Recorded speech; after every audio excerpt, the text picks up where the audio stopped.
Pag meron kayo mga kasirola or kawali na mga non-stick yung ganito, so gumamit kayo ng ganito para hindi siya magasgasan or hindi siya masira. Kasi kapag nagasgasan na yan at nasira na yung parang ano niya, so hindi na siya non-stick.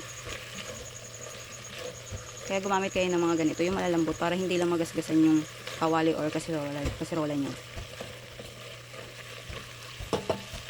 Maganda kasi yung mga non-stick kasi tipid sa mantika. Tapos yung Masplex kasi maganda yung mga ilalim niya kasi bakal siya.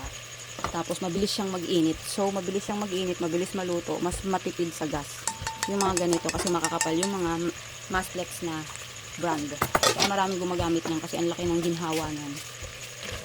Tipid na sa mantika, tipid pa sa gas.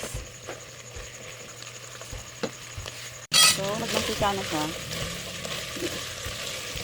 Yan, so nagmantika na siya, itagin na natin siya sa gilid. So meron akong garlic na chinok ko na, so naka-ready na to. Ilalagyan ko lang siya ng olive oil. Sibuyas, maglagay tayo ng sibuyas.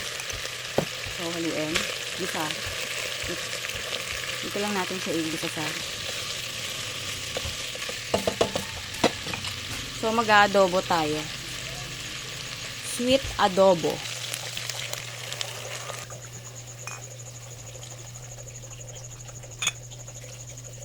Ito yung gamitin nyo para mas masarap.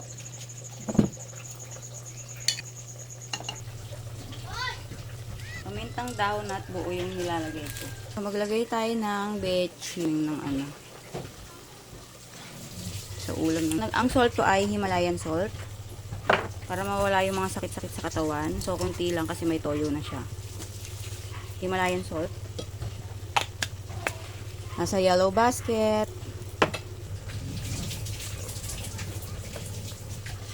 Tingnan natin kung malambot na. Okay. Malanitong vinegar na matamis.